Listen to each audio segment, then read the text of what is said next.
Let's begin somewhere quiet.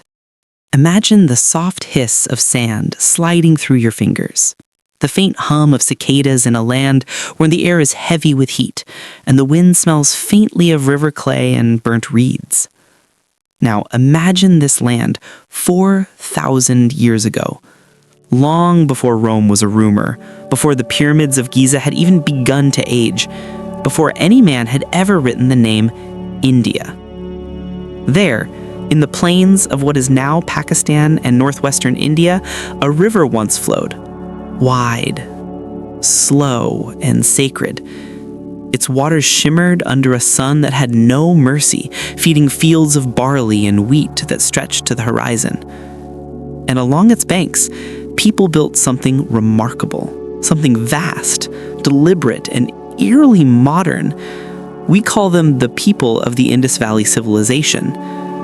Or, for those who like their history to sound more mysterious, the Harappans. But who were they really? That's the thing. No one knows for sure. And that's what makes them fascinating. You see, when you read about ancient Egypt or Mesopotamia, you get kings and gods, scribes and wars, temples and triumphs carved in stone. But the Indus Valley, they left behind none of that. No clear names, no heroic kings, no epic poems. Just silence. And yet somehow, they built one of the largest and most sophisticated urban civilizations of the ancient world. Because of course they did. Their story begins, at least what we can piece together, somewhere around 2600 BCE. But to get there, we have to go further back. Let's rewind a few thousand years. Long before Harappa or Mohenjo-Daro rose from the dust, small farming communities had already begun to spread across the plains of what archaeologists call the Greater Indus region. Imagine small villages, reed huts near rivers with people tending to barley and herding cattle. They made simple pottery, small beads, and tools of stone and copper. Life was humble, but it was steady. Then something changed. Slowly, over centuries, these small farming settlements began to grow. Trade routes opened. The people learned to shape mud bricks that hardened perfectly under the sun. And then at some point, like the quiet swell before a wave, the entire region erupted into a civilization so vast that it stretched nearly 1.25 million square kilometers, larger than ancient Egypt and Mesopotamia combined. Not bad for people whose names we don't even know. What makes the Indus Valley stand out, what makes it so uniquely haunting, isn't just its scale, but its order. The cities of the Indus weren't chaotic sprawl or random clusters of huts. They were carefully planned, gridded, aligned with geometric precision. Streets ran straight and wide, intersecting at right angles. Houses were laid out in neat rows. There were public baths, drainage systems, and even toilets. Actual flushable toilets connected to a citywide sewer network. Let that sink in for a moment. 4,000 years ago, these people had public sanitation more advanced than many parts of the world today. And yet, no palaces, no giant temples, no royal tombs declaring, "Here lies the great whatever their king's name was." It's like finding New York City without ever finding out who built it. The first people to rediscover these ruins didn't quite know what they were looking at. In the 1820s, British engineers working on railway projects stumbled upon strange, baked bricks in the ground. Bricks that seemed too old, too perfect. They hauled them off to build railway beds. Because, of course they did. Centuries of history casually repurposed for infrastructure. It wasn't until the 1920s that archaeologists realized what had been hiding there all along. the ruins of Harappa, and later Mohenjo-Daro. Cities so advanced, they rewrote everything we thought we knew about early human civilization. But here's where the story gets strange.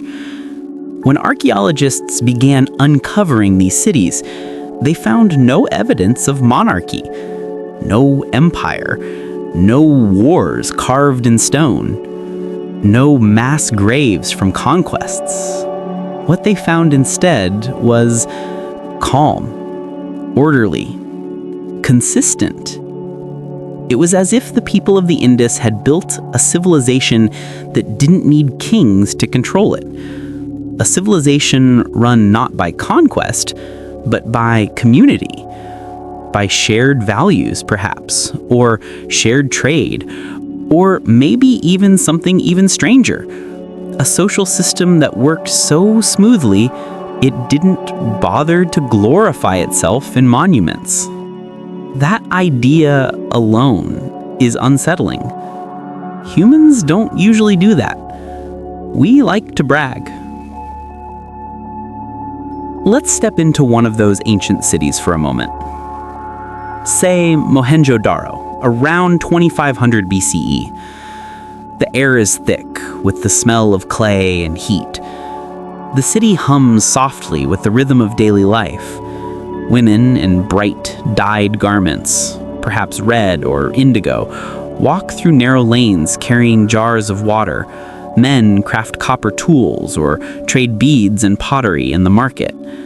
Somewhere, a child runs barefoot across a sun-warmed street, dodging a cart drawn by a humped bull, the zebu, ancestor of India's sacred cows. And under all this, a labyrinth of drains and channels, perfectly engineered to carry away wastewater from every house. Each drain covered neatly with stone slabs. Up above, the city is silent, calm, methodical. Down below, it hums with the quiet rush of running water. It's hard not to feel admiration. The Indus people built their world from clay and water, but also from an invisible architecture of order. They weren't just surviving, they were designing. And all of this, their cities, their art, and their mysterious script would flourish for nearly 7 centuries. Then, just as quietly as it rose, it vanished. But not yet. Not in this part of the story. For now, we're standing in the middle of their prime, the heartbeat of the Indus world. Let's wander a little. Here's the Great Bath of Mohenjo-Daro, a massive rectangular pool lined with baked bricks, sealed with bitumen to keep it watertight. Stairs descend from both ends. It's easy to imagine the water glimmering in the sun, priests or citizens stepping in for ritual bathing. It's not hard to see why later Indian traditions, from the Ganges to temple tanks, held water as sacred. Elsewhere in the city, there are granaries, workshops, and standardized weights and measures. Little cubical stones, all carved to precise ratios. Every brick is the same size, 1 to 2 to 4 proportions. That's not randomness. That's bureaucracy.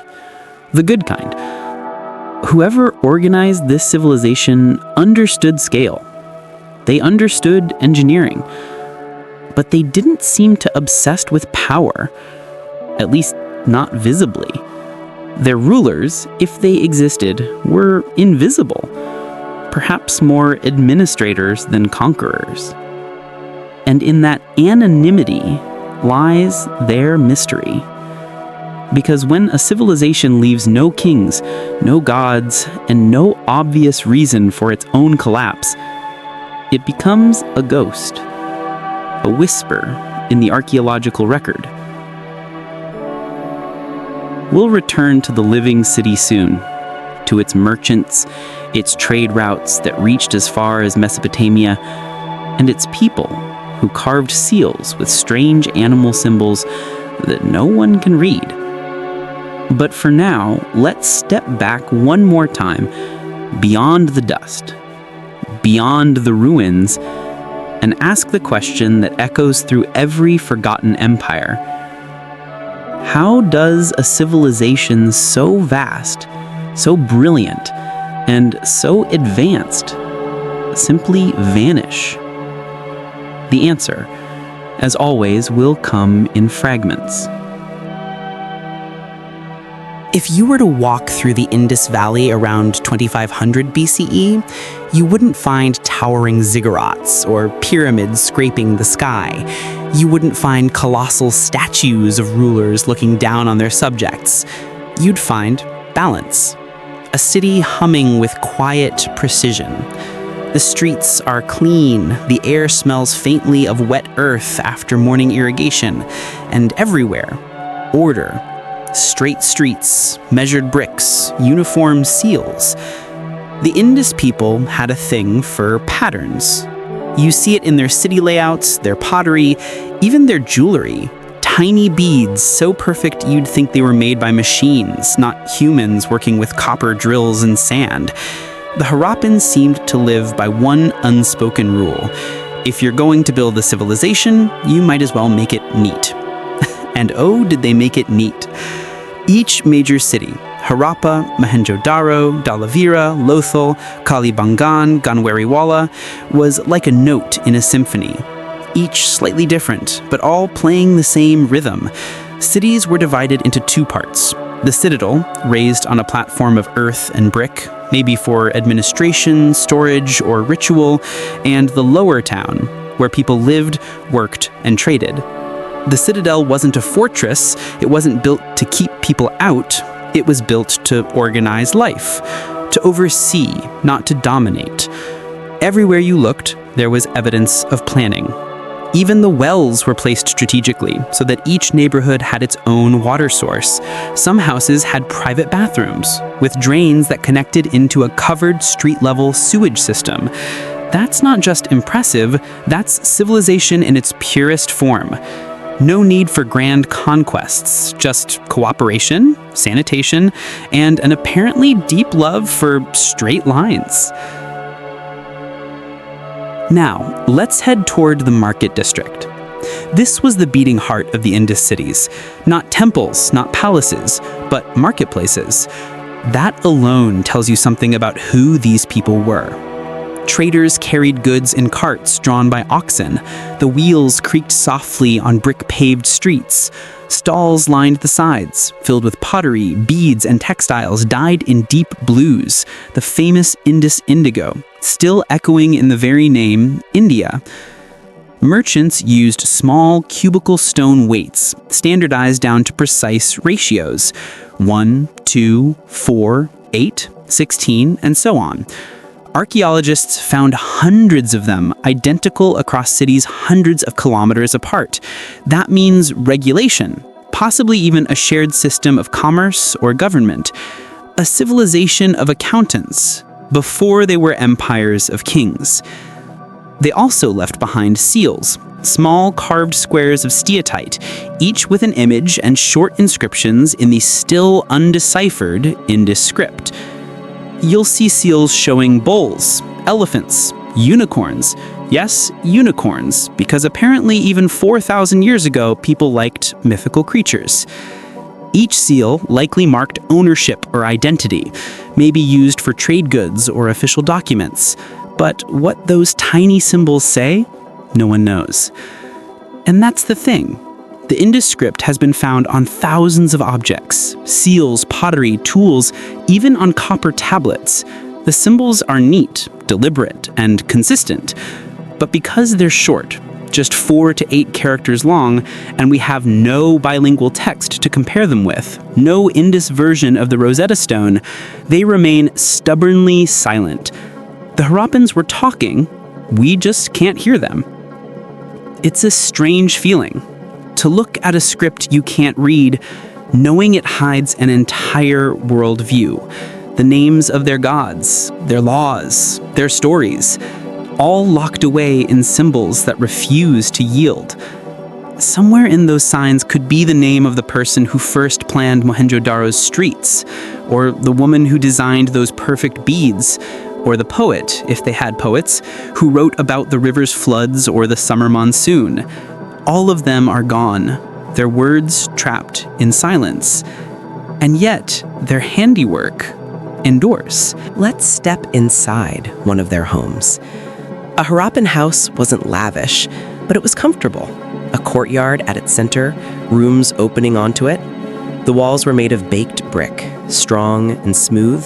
The floors swept clean. Each house had a staircase to an upper floor, or roof, perhaps shaded by reed mats. And tucked in the corner, you might find a small, raised platform, an altar, or maybe just a place to light a lamp. There's something deeply human about these homes. They feel lived in, functional, practical. No sprawling mansions for the elite, no dense slums for the poor. From what we can tell, Harappan society was surprisingly egalitarian. There were skilled artisans, merchants, farmers, laborers, yes, but the differences between rich and poor weren't dramatic. The houses are mostly the same size. The tools and ornaments vary in quality, but not wildly. It's as if they collectively decided that stability was better than spectacle.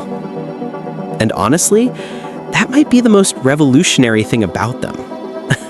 They may have been the most boringly efficient civilization in history, but efficiency is beautiful because this quiet balance, this almost obsessive order, allowed the Indus Valley to thrive for centuries. Trade was their lifeblood. From the Persian Gulf to Mesopotamia, Harappan seals have been found, proof of contact with the Sumerians and Akkadians. Mesopotamian records even mention a distant land called Meluha, described as a source of exotic woods, gold, ivory, and spices.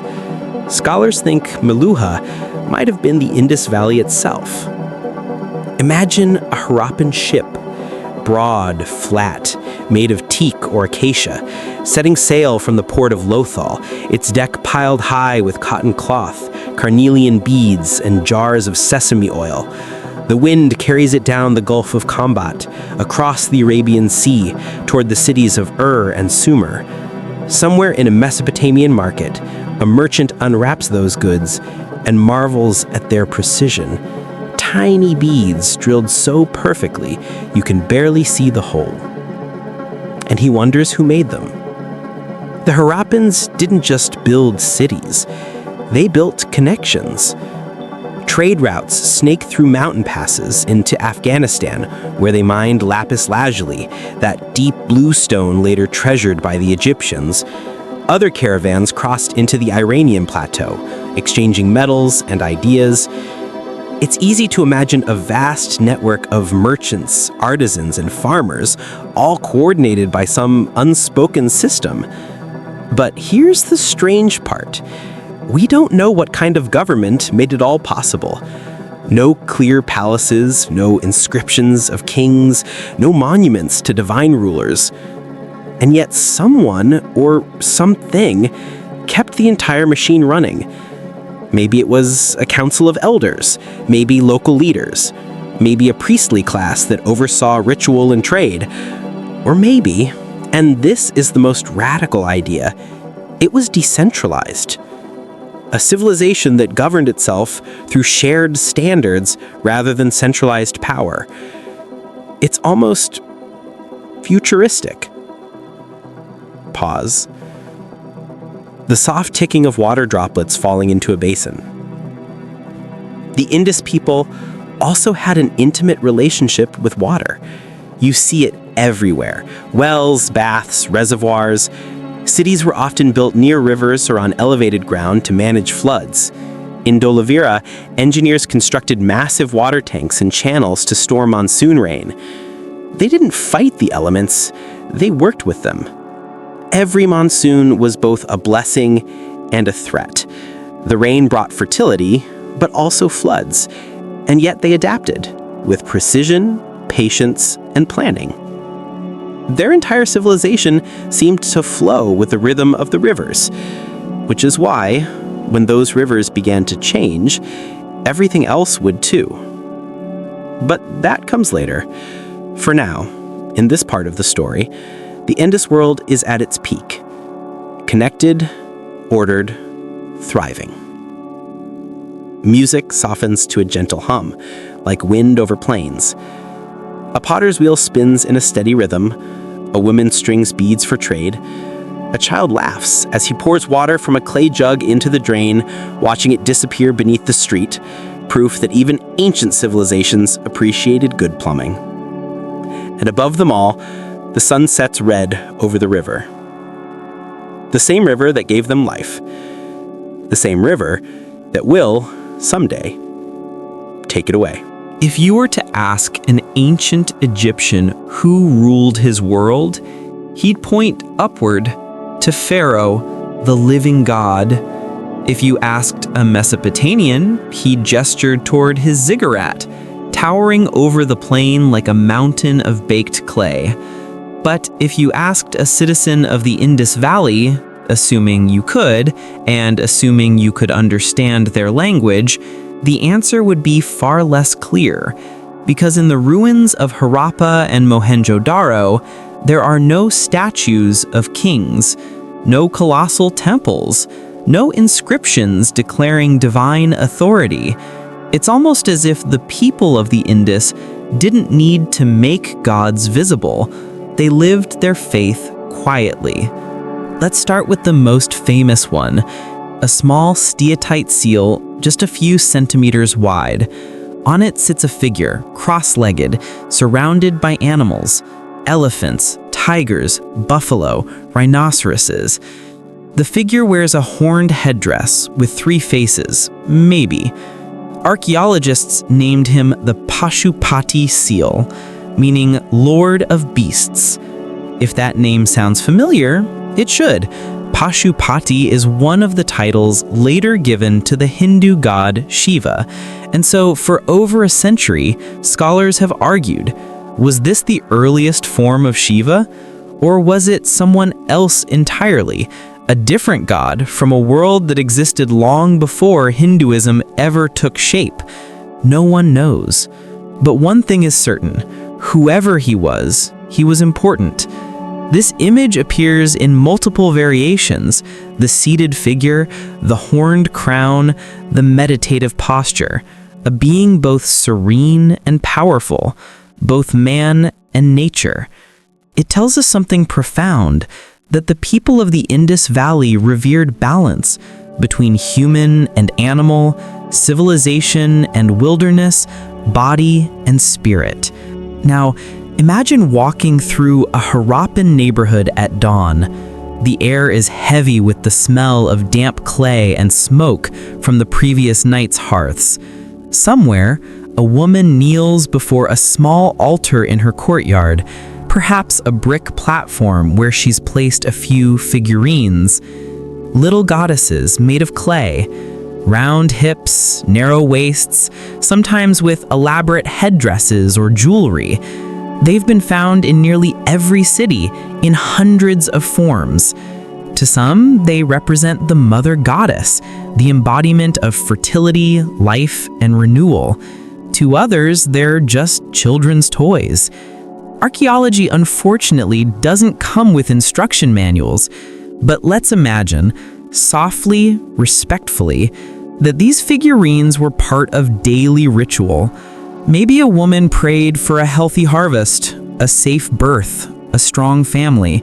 Maybe she whispered words we'll never know to gods we'll never meet.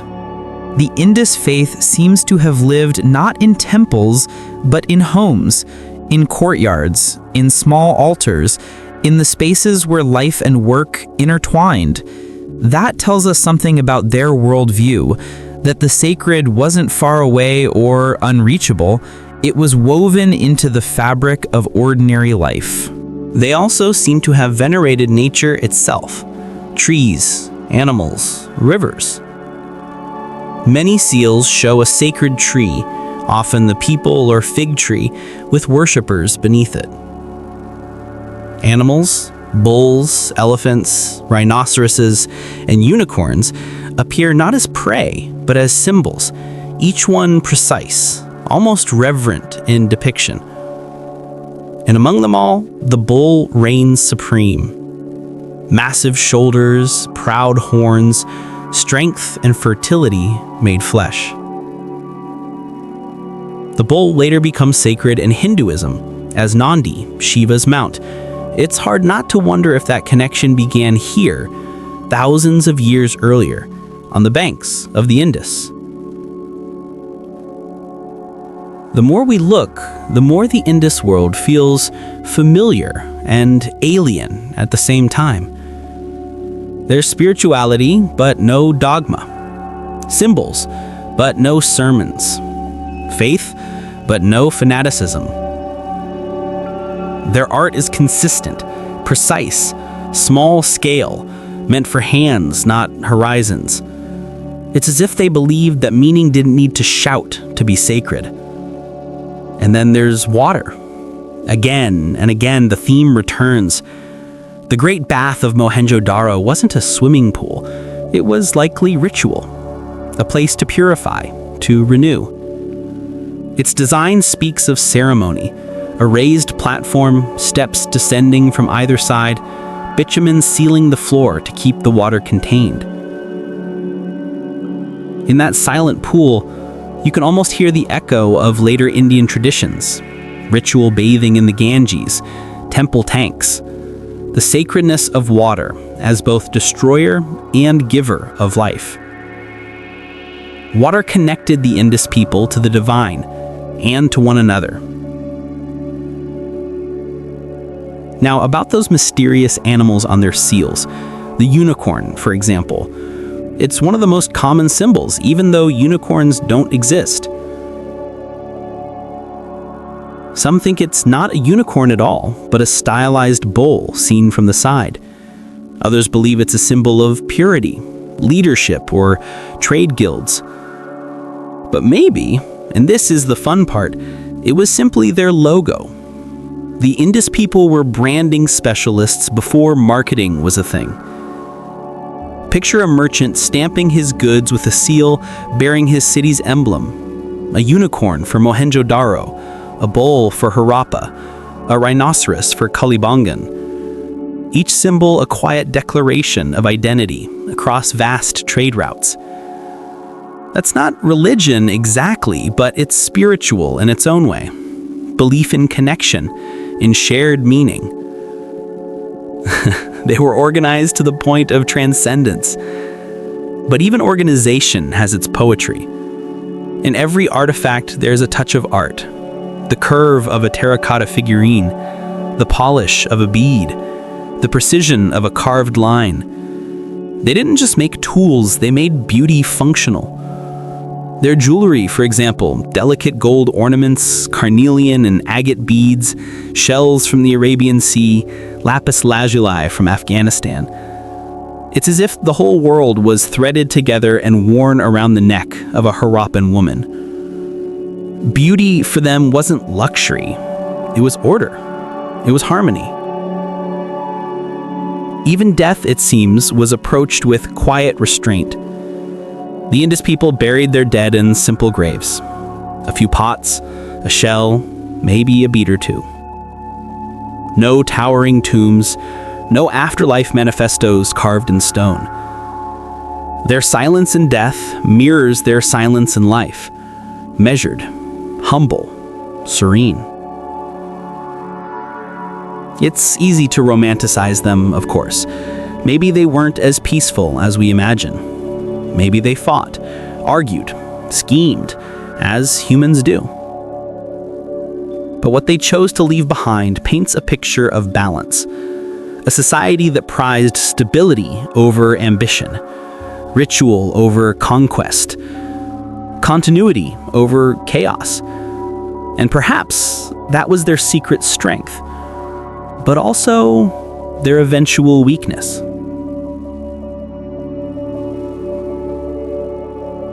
Because the same rivers that nourished their fields were restless, the same monsoons that brought life could destroy it. And somewhere beneath the calm surface of their world, change was coming. Climate, rivers, trade, everything was about to shift. Slowly, silently, catastrophically. But before the storms came, there was still beauty, still faith, still the quiet heartbeat of a civilization that found the divine in order itself. When you look at those little seals, so tiny, so perfect, you can almost feel that heartbeat, a rhythm that once pulsed across an entire continent. And maybe it still echoes in the rituals, the art, and the spirituality of South Asia today.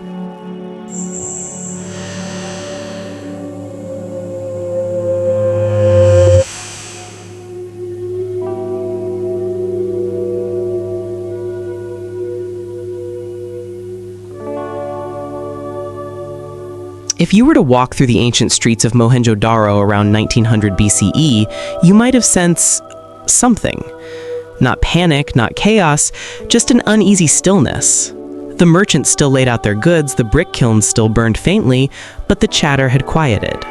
The air was dry. The river, once loud and full of promise, murmured faintly now. It's one of those moments in history when decline doesn't happen with swords or screams, but with silence. This is how the Indus Valley Civilization began to fade, slowly, imperceptibly, and tragically, like a candle flickering in the wind long after the room has gone dark. Archaeologists have spent lifetimes trying to piece together why the Indus Valley fell.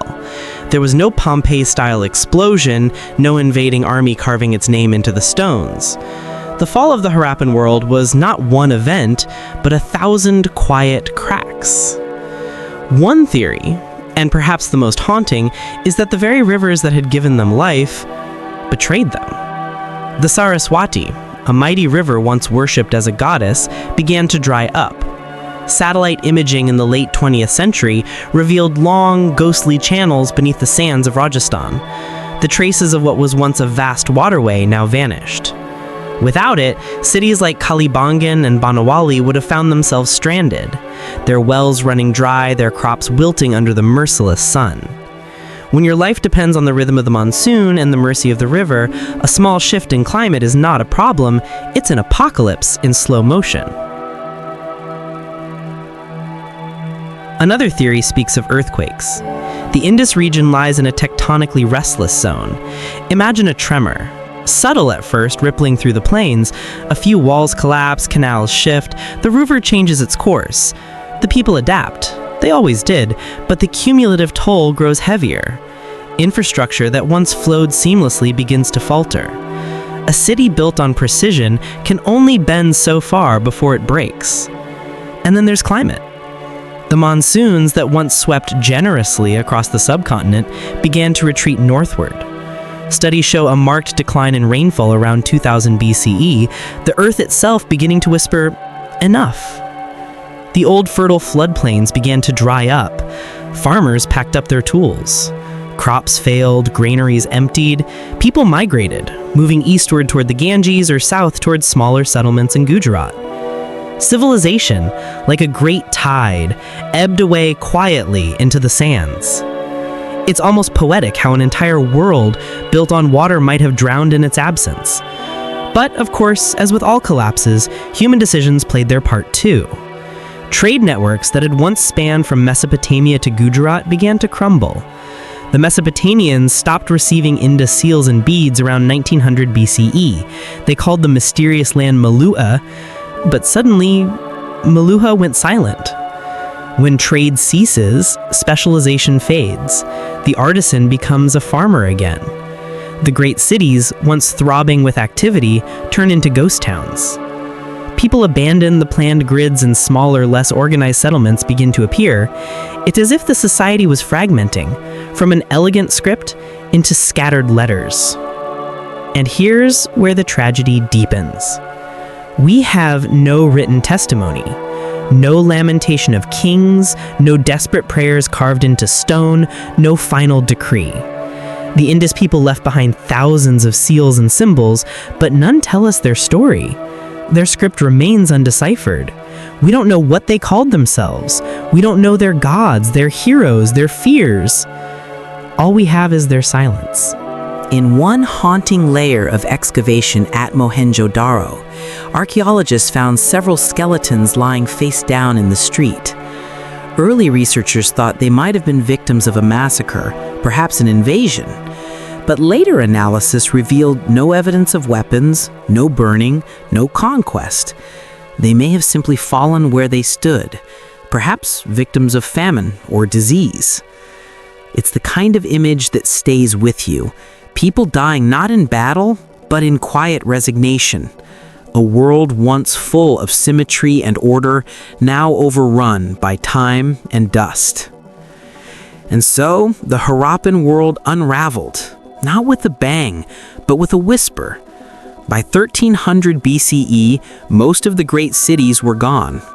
Only the smaller villages remained, clinging to the remnants of a once great civilization.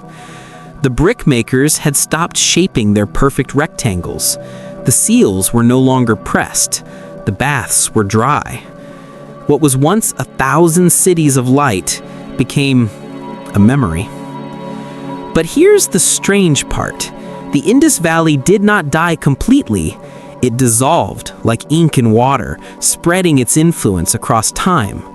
Some scholars believe its cultural DNA continued into later Indian traditions. The early Dravidian languages may carry echoes of that ancient tongue. The reverence for rivers, the ritual purity of bathing, the use of bangles, beads, and baked bricks. All of these threads still shimmer faintly in South Asian culture thousands of years later. It's as if the Indus Valley didn't vanish. It transformed, slipping quietly beneath the surface of history, waiting for us to rediscover it. So what happened to them? Did they move east, becoming part of the early Gangetic cultures? Did their descendants watch new peoples, the so-called Aryans, arrive and settle over their forgotten cities? Did they whisper their legends into the ears of newcomers who reshaped them into new mythologies? We don't know, and maybe that's what makes it so captivating. The Indus Valley isn't just a civilization that vanished. It's a story that refuses to end. It lives on in every shard, every brick, every undeciphered symbol carved by hands that have long since turned to dust. When night falls over the ruins of Harappa and Mohenjo-Daro and the moonlight spills across those ancient streets, you can almost feel it, a quiet hum beneath the earth, the pulse of a civilization that still breathes, faintly, through the silence of time. There's something haunting about ruins. Not the kind filled with statues and inscriptions, but the kind that simply exist. The kind that whisper, not shout. That's what the Indus Valley has always been. A whisper from the past carried by wind, sand, and the gentle flow of the Indus itself. Even after 4,000 years, the story of this civilization doesn't feel finished. It lingers like a memory that refuses to fade. And maybe that's the point. Maybe the Indus Valley was never meant to be understood fully. Maybe it was meant to be felt. The rediscovery of the Indus civilization began not with explorers and pith helmets, but with railway engineers. It was the 1850s. The British were building tracks through Punjab, laying foundations for the Lahore-Multan line. They needed bricks, strong ones, ready-made.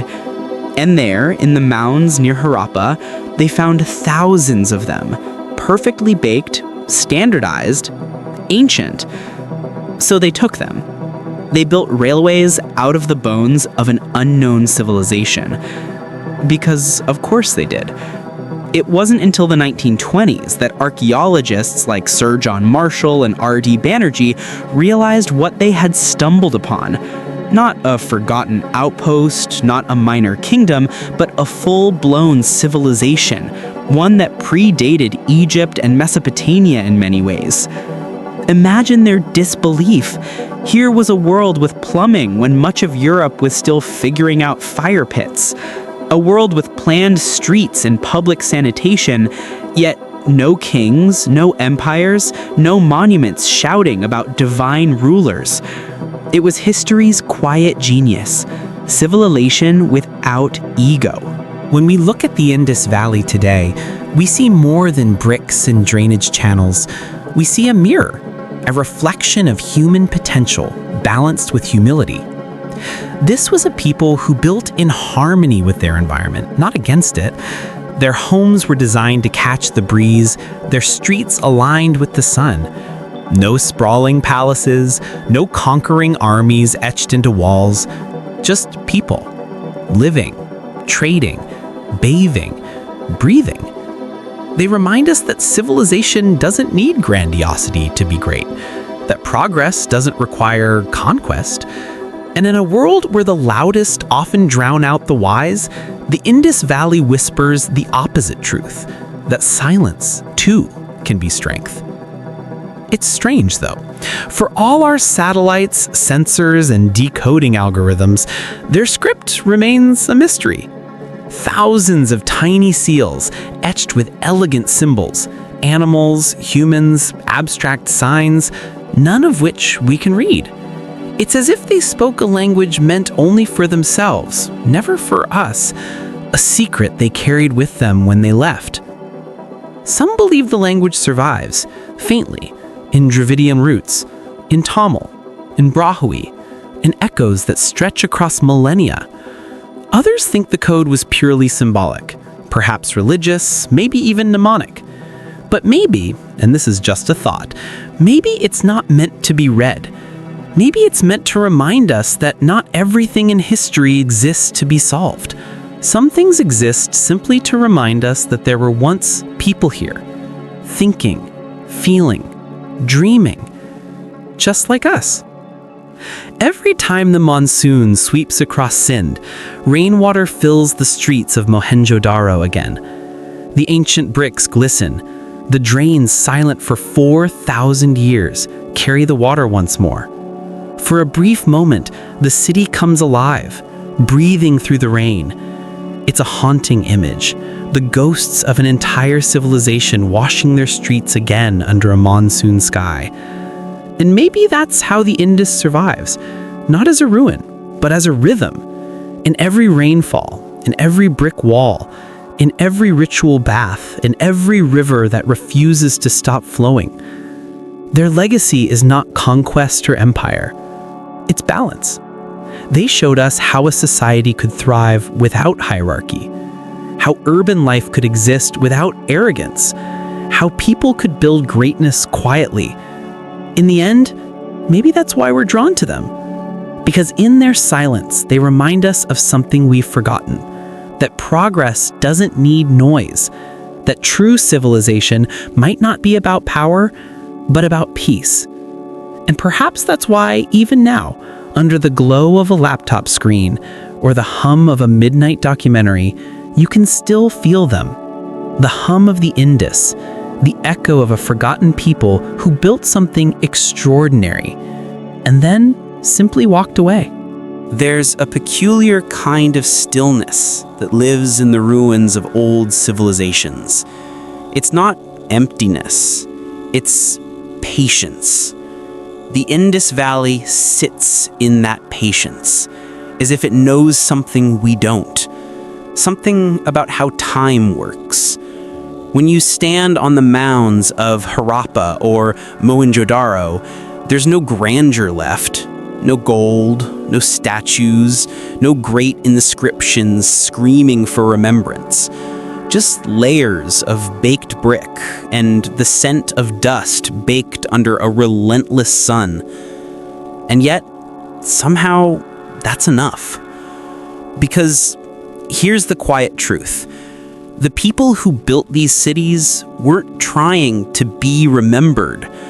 They were just trying to live well, to build a life that was ordered, clean, cooperative, beautiful.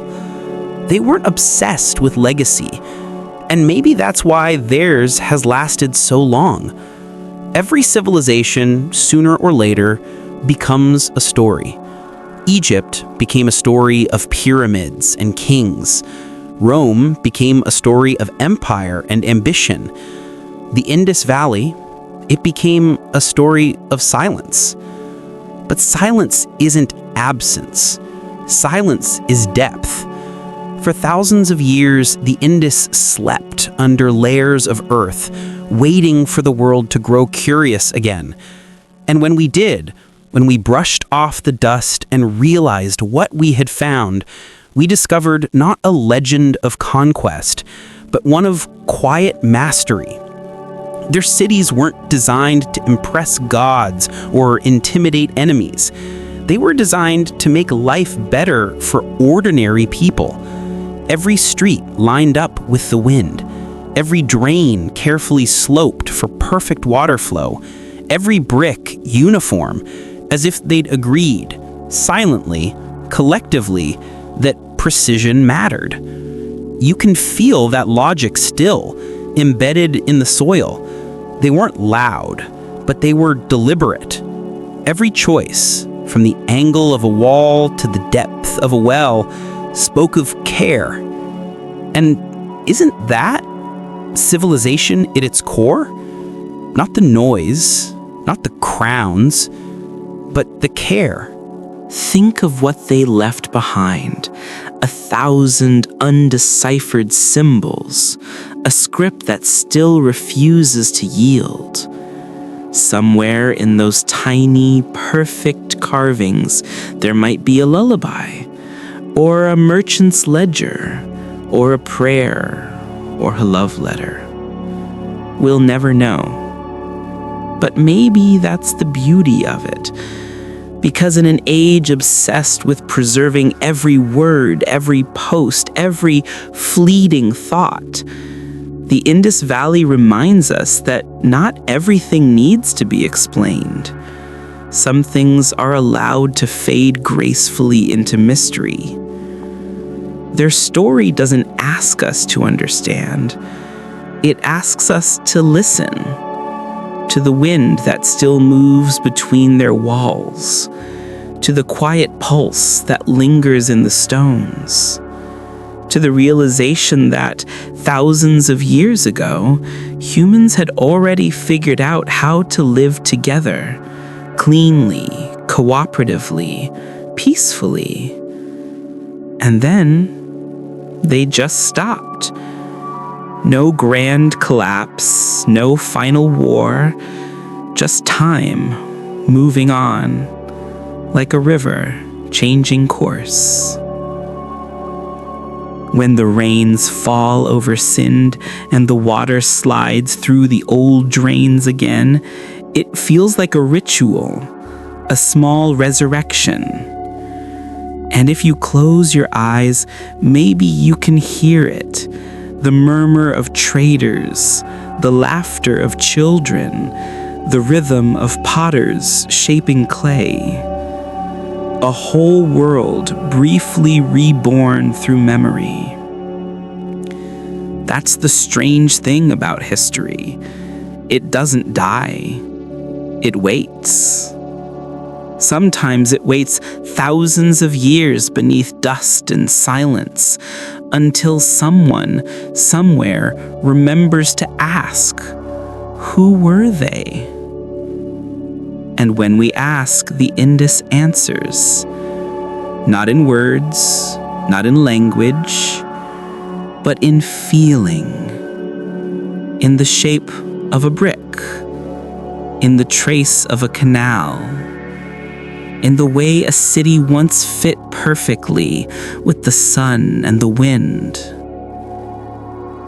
It tells us that civilization is not about noise or monuments or domination, but about balance, about respect for the land, for water, for each other. It tells us that there was once a people who mastered the art of living without the need to be remembered. So maybe that's the final lesson of the Indus Valley. That silence can outlast stone. That humility can echo louder than empire. That the truest kind of greatness is the kind that doesn't demand to be noticed. And one day, when our cities too are dust, perhaps someone will uncover the remains of our world. Our tangled wires, our fractured glass, our endless noise. And they'll wonder what kind of people we were. And maybe, if we're lucky, they'll find something that whispers, "We cared." And so we return to the river, the Indus, the thread that wove together everything we've spoken about for the last 2 hours. It was the giver of life, the silent architect, the keeper of time. And long after the cities fell silent and the bricks turned to dust, the river kept flowing, as if carrying the memory of its people downstream.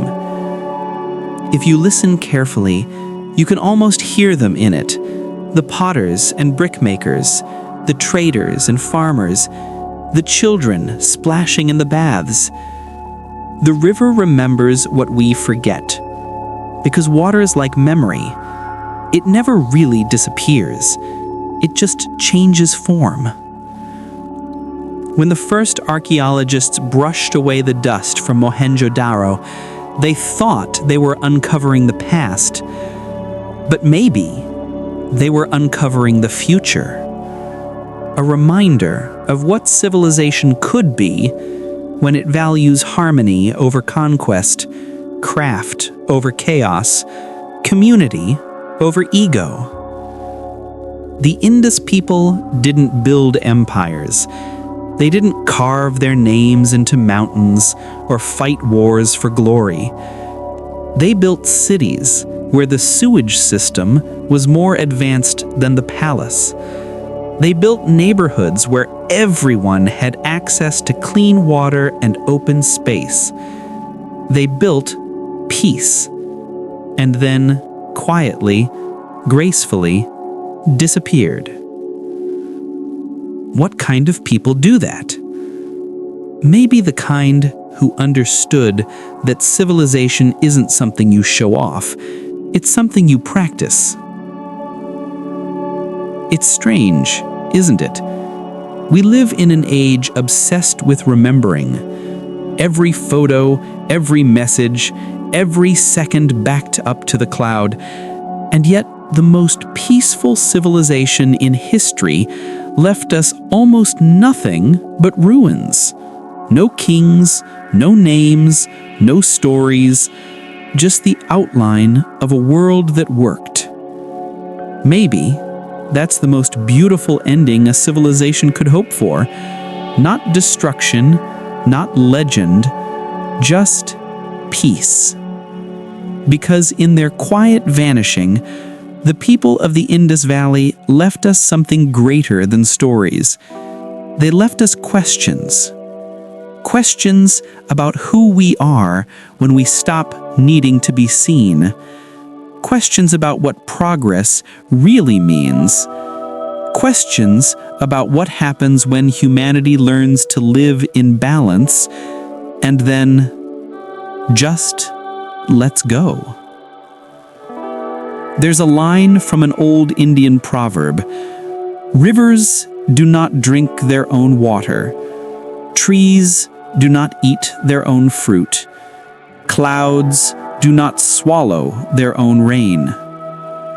Perhaps that's the spirit of the Indus Valley, a civilization that gave without taking, that built not for one ruler or one god, but for everyone, that trusted the rhythm of nature more than the rule of man. And though they vanished, their philosophy survived, scattered like pollen across time. In every act of communal building, in every city designed with care, in every society that values balance over dominance, the Indus still lives.